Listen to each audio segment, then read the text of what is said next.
Chapter 5. It is from this point onward that reports of the hideous case have been censored, for we have all agreed that no good can be accomplished by a public knowledge of those terrestrial conditions implied by the further developments. I have said that we flooded the whole building with light before our ascent. Now beneath the beams that beat down on the glistening cases and their gruesome contents, we saw outspread a mute horror whose baffling details testified to happenings utterly beyond our comprehension. There were two intruders who we afterward agreed must have hidden in the building before closing time, but they would never be executed for the watchman's murder. They had already paid the penalty. One was a Burmese and the other a Fiji islander, both known to the police for their share in frightful and repulsive cult activities. They were dead, and the more we examined them, the more utterly monstrous and unnameable we felt their manner of death to be. On both faces was a more wholly frantic and inhuman look of fright than even the oldest policeman had ever seen before. Yet in the state of the two bodies there were vast and significant differences. The Burmese lay collapsed close to the nameless mummy's case, from which a square of glass had been neatly cut. In his right hand was a scroll of bluish membrane, which I at once saw was covered with greyish hieroglyphs, almost a duplicate of the scroll in the strange cylinder in the library downstairs, though later study brought out subtle differences. There was no mark of violence on the body, and in view of the desperate, agonized expression on the twisted face, we could only conclude that the man died of sheer fright. It was the closely adjacent Fijian, though, that gave us the profoundest shock. One of the policemen was the first to feel of him, and the cry of fright he emitted added another shudder to that neighborhood's night of terror. We ought to have known from the lethal greyness of the once black, fear-twisted face and of the bony hands, one of which still clutched an electric torch, that something was hideously wrong. Yet every one of us was unprepared for what that officer's hesitant touch disclosed. Even now I can think of it only with a paroxysm of dread and repulsion. To be brief, the hapless invader, who less than an hour before had been a sturdy, living Melanesian bent on unknown evils, was now a rigid, ash-grey figure of stony, leathery petrification, in every respect identical with the crouching, aeon-old blasphemy in the violated glass case. Yet that was not the worst. Crowning all other horrors, and indeed seizing our shocked attention before we turned to the bodies on the floor, was the state of the frightful mummy. No longer could its changes be called vague and subtle, for it had now made radical shifts of posture. It had sagged and slumped with a curious loss of rigidity. Its bony claws had sunk until they no longer even partly covered its leathery, fear-crazed face. And God help us, its hellish, bulging eyes had popped wide open and seemed to be staring directly at the two intruders who had died of fright, or worse. That ghastly, dead fish stare was hideously mesmerizing, and it haunted us all the time we were examining the bodies of the invaders. Its effect on our nerves was damnably queer, for we somehow felt a curious rigidity creeping over us and hampering our simplest motions, a rigidity which later vanished very oddly when we passed the hieroglyphed scroll around for inspection. Every now and then I felt my gaze drawn irresistibly toward those horrible bulging eyes in the case, and when I returned to study them after viewing the bodies, I thought I detected something very singular about the glassy surface of the dark and marvelously well-preserved pupils. The more I looked, the more fascinated I became, and at last I went down to the office, despite that strange stiffness in my limbs, and brought up a strong, multiple magnifying glass. With this I commenced a very close and careful survey of the fishy pupils, while the others crowded expectantly around. I had always been rather skeptical of the theory that scenes and objects become photographed on the retina of the eye in cases of death or coma. Yet, no sooner did I look through the lens than I realized the presence of some sort of image other than the room's reflection in the glassy, bulging optics of this nameless spawn of the Aeons. Certainly there was a dimly outlined scene on the age-old retinal surface, and I could not doubt that it formed the last thing on which those eyes had looked in life, countless millennia ago. It seemed to be steadily fading, and I fumbled with the magnifier in order to shift another lens into place.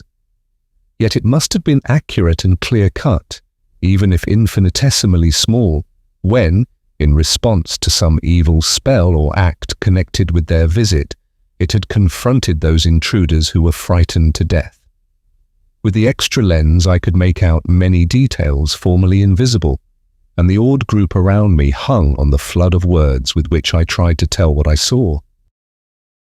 For here, in the year 1932, a man in the city of Boston was looking on something which belonged to an unknown and utterly alien world, a world that vanished from existence and normal memory eons ago.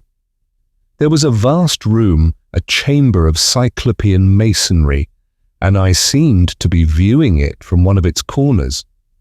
On the walls were carvings so hideous that even in this imperfect image, their stark blasphemousness and bestiality sickened me. I could not believe that the carvers of these things were human, or that they had ever seen human beings when they shaped the frightful outlines which leered at the beholder. In the center of the chamber was a colossal trapdoor of stone, pushed upward to permit the emergence of some object from below. The object should have been clearly visible, indeed must have been when the eyes first opened before the fear-stricken intruders, though under my lenses it was merely a monstrous blur. As it happened, I was studying the right eye only when I brought the extra magnification into play. A moment later, I wished fervently that my search had ended there. As it was, however, the zeal of discovery and revelation was upon me, and I shifted my powerful lenses to the mummy's left eye in the hope of finding the image less faded on that retina. My hands, trembling with excitement and unnaturally stiff from some obscure influence, were slow in bringing the magnifier into focus, but a moment later I realized that the image was less faded than in the other eye. I saw in a morbid flash of half-distinctness the insufferable thing which was welling up through the prodigious trapdoor in that cyclopean, immemorially archaic crypt of a lost world, and fell fainting with an inarticulate shriek of which I am not even ashamed. By the time I revived, there was no distinct image of anything in either eye of the monstrous mummy. Sergeant Keefe of the police looked with my glass, for I could not bring myself to face that abnormal entity again. And I thanked all the powers of the cosmos that I had not looked earlier than I did. It took all my resolution and a great deal of solicitation to make me relate what I had glimpsed in the hideous moment of revelation. Indeed, I could not speak till we had all adjourned to the office below, out of sight of that demoniac thing which could not be, for I had begun to harbour the most terrible and fantastic notions about the mummy and its glassy, bulging eyes, that it had a kind of hellish consciousness, seeing all that occurred before it and trying vainly to communicate some frightful message from the gulfs of time. That meant madness, but at last I thought I might be better off if I told what I had half seen. After all, it was not a long thing to tell. Oozing and surging up out of that yawning trap-door in the Cyclopean crypt, I had glimpsed such an unbelievable, behemothik monstrosity that I could not doubt the power of its original to kill with its mere sight. Even now I cannot begin to suggest it with any words at my command. I might call it gigantic, tentacled, proboscidean, octopus-eyed, semi-amorphous, plastic, partly squamous and partly rugose. But nothing I could say could even adumbrate the loathsome, unholy, non-human, extragalactic horror and hatefulness and unutterable evil of that forbidden spawn of black chaos and illimitable night. As I write these words, the associated mental image causes me to lean back, faint and nauseated. As I told of the sight to the men around me in the office, I had to fight to preserve the consciousness I had regained. Nor were my hearers much less moved. Not a man spoke above a whisper for a full quarter hour, and there were awed, half-furtive references to the frightful lore in the Black Book, to the recent newspaper tales of cult stirrings, and to the sinister events in the museum. Gatanodwa.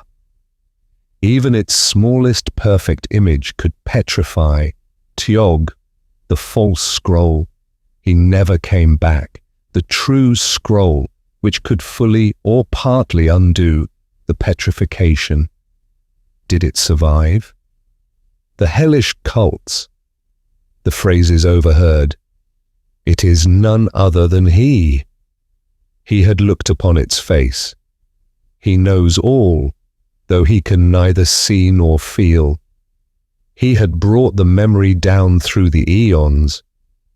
The true scroll will release him. Nagob has the true scroll. He can tell where to find it. Only the healing greyness of the dawn brought us back to sanity. A sanity which made of that glimpse of mine a closed topic, something not to be explained or thought of again. We gave out only partial reports to the press, and later on cooperated with the papers in making other suppressions.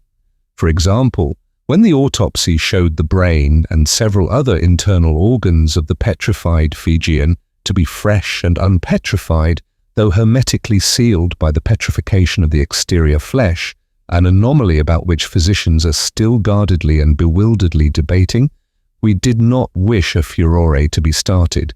We knew too well what the yellow journals, remembering what was said of the intact-brained and still conscious state of Katanothoa's stony leathery victims, would make of this detail. As matters stood, they pointed out that the man who had held the hieroglyphed scroll, and who had evidently thrust it at the mummy through the opening in the case, was not petrified, while the man who had not held it was. When they demanded that we make certain experiments, applying the scroll both to the stony leathery body of the Fijian and to the mummy itself, we indignantly refused to abet such superstitious notions. Of course, the mummy was withdrawn from public view and transferred to the museum laboratory, awaiting a really scientific examination before some suitable medical authority. Remembering past events, we kept it under a strict guard. But even so, an attempt was made to enter the museum at 2:25 a.m. on December 5th. Prompt working of the burglar alarm frustrated the design, though unfortunately the criminal or criminals escaped. That no hint of anything further ever reached the public, I am profoundly thankful. I wish devoutly that there were nothing more to tell. There will of course be leaks, and if anything happens to me, I do not know what my executors will do with this manuscript, but at least the case will not be painfully fresh in the multitude's memory when the revelation comes. Besides, no one will believe the facts when they are finally told. That is the curious thing about the multitude. When their yellow press makes hints, they are ready to swallow anything. But when a stupendous and abnormal revelation is actually made, they laugh it aside as a lie. For the sake of general sanity, it is probably better so. I have said that a scientific examination of the frightful mummy was planned.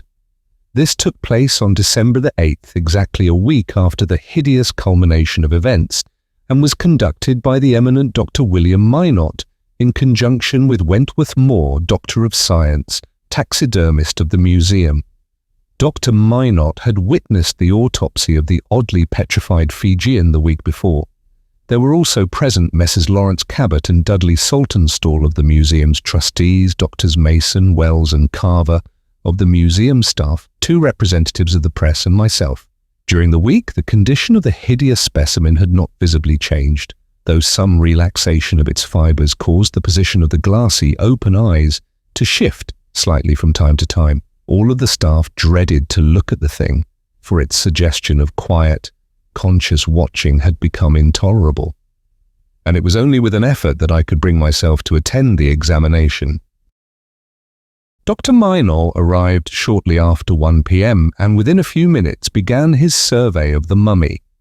Considerable disintegration took place under his hands, and in view of this, and of what we told him concerning the gradual relaxation of the specimen since the 1st of October, he decided that a thorough dissection ought to be made before the substance was further impaired.